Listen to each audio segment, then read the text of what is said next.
नमस्कार, मैं राहुल नागपाल और आप देख रहे हैं हमारा यूट्यूब चैनल जिसका नाम है बोल 85। ये जो रोड है ये रोड इधर गोरखपुर जाता है और इधर कुशीनगर जाता है। यानी मैं बीच में खड़ा हूँ, दो जिलों के बीच में। और ये पूर्वांचल का इलाका है और इसको कहा जाता है कि कभी बहुजन समाज पार्टी का गढ़ हुआ करता था कुशीनगर। खुद बहन कुमारी मायावती जी ने इसको ज़िला बनाया था। मेरे साथ प्रोफेसर आर.बी. बौद्ध हैं, पुराने सेब के कैडर के हैं और वर्तमान में कांग्रेस पार्टी ने इनको पूर्वांचल का प्रभारी बना रखा है। इनसे बातचीत करेंगे हमको चलते चलते आज इस रोड पर, खास तौर से इसलिए ताकि पता चल सके कि चुनावी माहौल क्या है। बहुत साहब स्वागत है आपका। थोड़ा बताइए हमारे दर्शकों को कि आपके जो नेतृत्व में कांग्रेस चुनाव पूर्वांचल में लड़ रही है, क्या स्थिति है?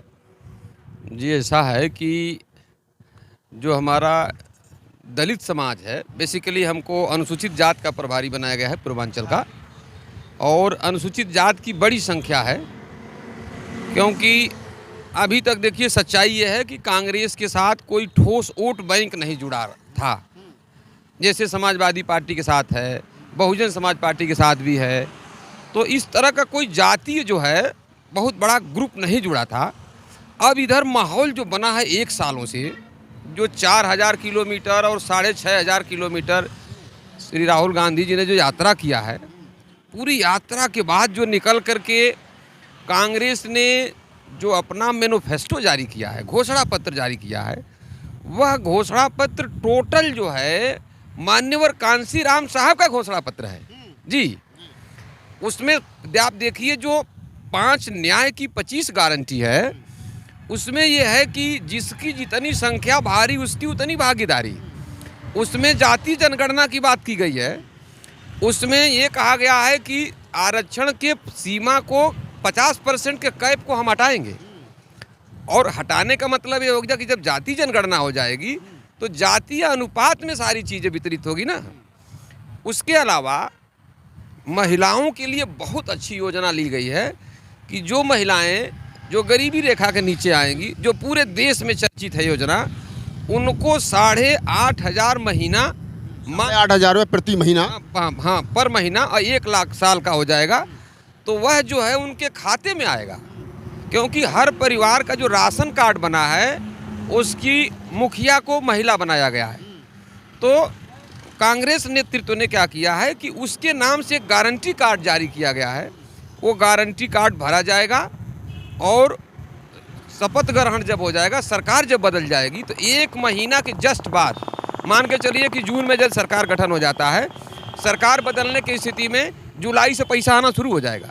तो आपके चैनल के माध्यम से हम अपने सभी जो है अनुसूचित जात के लोगों से, जितने हमारे युवा हैं जो ITI है, पॉलिटेक्निक है, बीटेक है, बीएड है, BTC करके बैठे हुए हैं, और जो 30 लाख 1 साल के अंदर नौकरी की बात की गई है, 30 लाख नौकरी का कैलेंडर बन गया है। तो मान लीजिए कि किसी तरीके से बांटेंगे, यदि वर्तमान समय में आरक्षण के हिसाब से भी बांटेंगे तो भी जो है 6 लाख नौकरी मिल जाएगी कि नहीं अनुसूचित जाति को।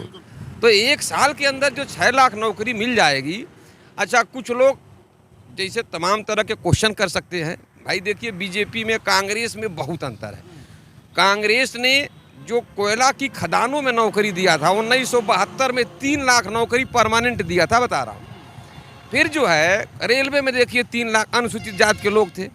कुल मिला के पूरे देश में आंकड़ा करीब 20 लाख था। तो 2 पीढ़ी मिला करके कांग्रेस ने नौकरियां दिया है। उसी नौकरी के बल पे शेड्यूल कास्ट का मध्यम वर्ग तैयार हुआ है। और जो है जैसे बीजेपी आई तो बीजेपी ने क्या किया कि जो संपत्तियां राष्ट्रीयकरण किया गया था, पहले निजी हाथों में था, अब वो सरकारी हाथों में आया। तो सरकारी हाथों में कांग्रेस ने लेकर रिजर्वेशन लागू किया और उसके तहत नौकरी दिया। बीजेपी ने क्या किया कि उन सारी संस्थाओं को जहां जहां नौकरियां मिलती थी फिर निजी हाथों में करना शुरू कर दिया, ताकि वो जब आरक्षण खत्म हो जाएगा तो अनुसूचित जाति का व्यक्ति नौकरी के बल पे जो भरा हुआ है वह नौकरी से पैदल हो जाएगा और फिर मजदूरी पे आ जाएगा। ये बहुत खतरनाक साजिश है। आपको लोग ये कह रहे हैं कि आप जैसे लोग, रतनलाल जैसे लोग, हमारे जैसे लोग जो है वो दलित समाज को बहका रहे हैं और कांग्रेस की तरफ लोगों को डाइवर्ट कर रहे हैं। सच्चाई है क्या इसमें कुछ? नहीं, देखिए अच्छा, एक तो बात बताइए कि बहन जी हमारी सम्मानित नेता है, मैं बहुत सम्मान करता हूँ, लेकिन हर चीज़ का एक टाइम होता है। और कभी भी केंद्र सरकार के परिप्रेक्ष्य में, केंद्र सरकार में कभी जो है बसपा सत्ता में तो रही नहीं, तो सत्ता में नहीं रही तो पॉलिसी में भी नहीं रहेगी।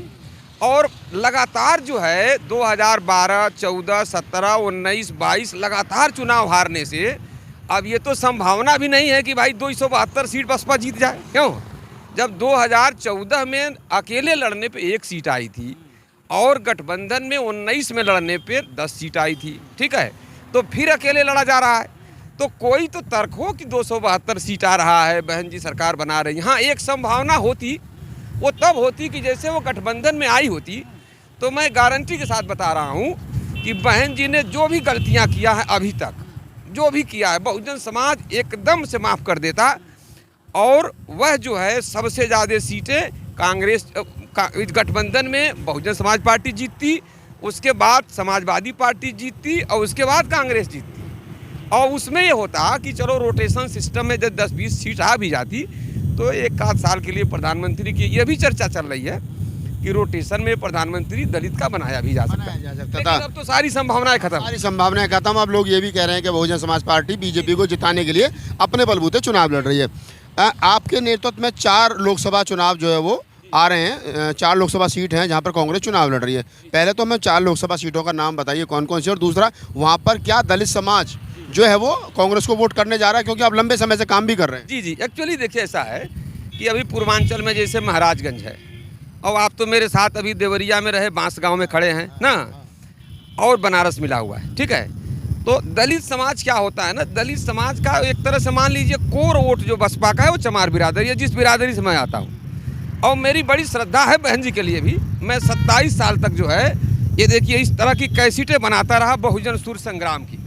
इस थोड़ा सा हमारे दर्शकों को दिखाएं। इस तरह की कैसेटें मैं बनाता रहा अलग अलग, और ये 27 साल से मैं पे बैक टू सोसाइटी के तहत काम करता रहा।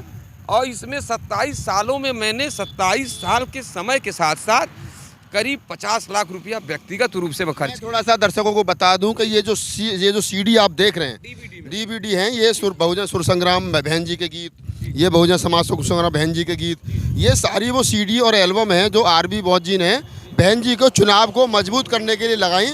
और आरबी बोस जी 27 साल तक बसपा में रहे और उन्होंने कहा कि 50 लाख रुपए मैं अपने पास से खर्च कर चुका हूं। और उसके बाद अब उन्होंने बसपा को छोड़ करके कांग्रेस में वो आए हैं। फिर भी कह रहे हैं कि बहन जी के प्रति मेरी श्रद्धा है। एक्चुअली देखिए ऐसा है कि जो मैं इंजीनियर आदमी हूँ, मैं IITian हूँ ना, और कभी भी मैं राजनीतिक बात नहीं करूँगा। आपको मैं बता दूँ, हम लोग पहले हाफ में इंजीनियरिंग कॉलेज में पढ़ाते थे, अब दूसरे हाफ में प्रैक्टिकल होता था उसी बात का। तो देखिए सच्चाई ये है कि जहाँ 2025 में RSS के 100 साल पूरा हो रहे हैं, नागपाल जी आप भी जानते हैं, और उनकी पूरी प्लानिंग है कि वो स्वर्ण जयंती मनाएंगे और संविधान में संशोधन करेंगे, जो इनके कई सांसद भी बोल चुके हैं, और हिंदू राष्ट्र की स्थापना करेंगे।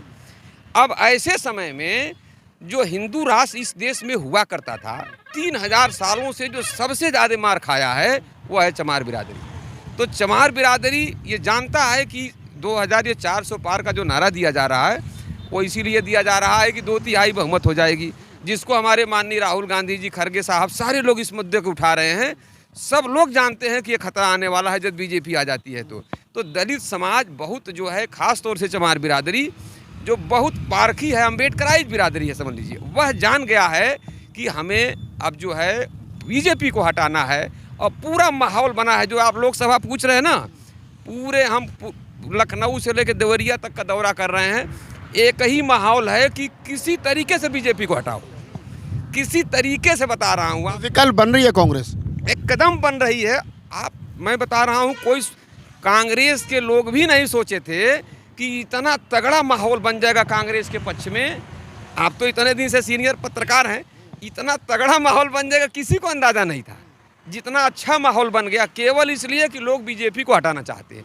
ऐसे में जो चमार बिरादरी है, उससे मैं आपके चैनल के माध्यम से बहुत विशेष अनुरोध करना चाहता हूँ कि यदि वो 400 पार करते हैं, यदि संविधान बदला जाता, किसका संविधान है? बाबा साहब का है भाई। वो तो संविधान के हमेशा खिलाफ रहे, क्योंकि बाबा साहब ने उस संविधान में समता की बात कर दी है, समानता की बात कर दी है, मनुष्य बराबर होता है। और हिंदू धर्म में क्या है, उनके विचारधारा के हिसाब से मनुष्य बराबर नहीं होता है। और चमार कहाँ खड़ा होता है? सबसे निचले तौदान पे। दूसरे चीज़ जो हिंदू राष्ट्र की स्थापना करना चाहते हैं, मैं उनसे भी पूछना चाहूँगा कि मैं IITN हूँ, मैं MTech हूँ, मैं चमार बिरादरी का हूँ, मुझे वो कौन सा स्थान दिया जाएगा? यदि चमार ही वाला सबसे नीचे वाला रहेगा तो हमें ऐसा हिंदू राष्ट्र नहीं चाहिए। हमारा संविधान जो समता और समानता की बात करता है, हम उसको हर हाल में जो है जो भी करना होगा उसके लिए करेंगे। अब पूरा देश खड़ा हो चुका है, आपको बता रहा हूँ। उसमें हमारा अनुरोध चमार बिरादरी के लोगों से है कि वो कहीं भी मिसगाइड ना हो। भाजपा को हराने के लिए जहाँ जहाँ गठबंधन का प्रत्याशी है, और हमारा नंबर चला दीजिएगा। जिसको कहीं से कोई दिक्कत होती है हमारी बिरादरी के लोगों को हमारे नंबर पे फ़ोन कर लें। नंबर बता दीजिए थोड़ा। जी, हमारा नंबर है 8127881016। प्रोफेसर RB सिंह बौद्ध के नाम से आप चला भी देंगे तो सब लोग हमको फ़ोन कर लेंगे। एक सवाल लास्ट में ले लेते हैं। आपको लगता है कि आप जैसे लोग कांग्रेस को मजबूत कर रहे हैं और कांग्रेस कभी सत्ता में आई तो आप जो गारंटी कार्ड भरवा रहे हैं उससे दलित समाज का भला होगा, या कांग्रेस उस अपनी गारंटी पर डटी रहेगी? देखिए, ऐसा है, कांग्रेस की सबसे बड़ी गारंटी है कि जितना उन्होंने अभी जो मैंने बताया कि पूरे देश में जो वैज्ञानिक माहौल बनाया, फैक्ट्रियों का जाल बिछाया, उसमें रिजर्वेशन लागू किया, उसमें पकड़ के नौकरियां दी गई, तो वो गारंटी उसकी पूरी हो चुकी है पहली। वो गारंटेड है पार्टी, आपको मैं बता रहा हूँ। अच्छा, मान लीजिए बीजेपी ने जो 2 करोड़ का वादा किया, तमाम बातें किया, एक को गारंटी पूरी हुई? तो जो गारंटी पूरा कर चुका है, जिसके नाम पे मध्यम वर्ग तैयार हुआ है हमारे शेड्यूल कास्ट का, तो अपने आप में एक गारंटी है कि ये गारंटी पूरी होगी। और उसमें गारंटी कार्ड में खड़गे साहब के और माननीय राहुल जी के सिग्नेचर किए हुए हैं। तो वो सिग्नेचर किया हुआ गारंटी कार्ड है, अब बहुत पॉपुलर हो रहा है, पूरे गांव-गांव में चर्चा है। हम तो इसलिए पूर्वांचल में आए हैं कि कहीं कोई हमारा समाज का आदमी छूट ना जाए गारंटी कार्ड भरने से। हाँ, तो बहुत बड़ी चर्चा है उसकी। जी, आप RB बौद्ध हैं और कांग्रेस पार्टी के पूर्वांचल के दलित समाज के, SC समाज के प्रभारी हैं। जैसा मैंने बताया कि रोड, जिस रोड पर खड़े होकर के हम चर्चा कर रहे हैं, ये गोरखपुर और कुशीनगर हाईवे है और NH 28 है। इधर गोरखपुर है और इधर कुशीनगर है, और कुशीनगर अपने आप में बुद्धा लैंड है। और RB बौद्ध जी से हमने बात की क्योंकि उनके नेतृत्व में 4 लोकसभा कांग्रेस लड़ रही है, और 4 लोकसभा का रिजल्ट क्या होगा ये तो भविष्य के गर्म में है। लेकिन दलित समाज में भी खासतौर से चमार जाति, जिसको अब तक बसपा का कैडर वोट कहा जाता था, क्या वो अपने हक हकूक़ को सुनिश्चित करने के लिए, संविधान को बचाने के लिए, अपने मान सम्मान को बचाने के लिए मल्लिकार्जुन खड़गे, राहुल गांधी और RB बौद्ध जी के कहने पर, यानी कि इन तीनों के नेतृत्व में कांग्रेस को वोट करेगी? और करेगी तो क्यों करेगी, क्यों का कारण RB बौद्ध जी ने बता दिया है। इस पूरी बातचीत के बारे में आपकी क्या प्रतिक्रिया है, हमें कमेंट सेक्शन में बताइए। और अगर आपका कोई सवाल है तो RB बौद्ध जी से पूछना है तो नंबर है, उसमें नंबर पर आप सवाल कर सकते हैं। हमसे पूछना है तो चैनल की वेबसाइट पर जाइए या हमारे email पर जाइए, rahulnagpalofficial@gmail.com पर लिख भेजिए। धन्यवाद।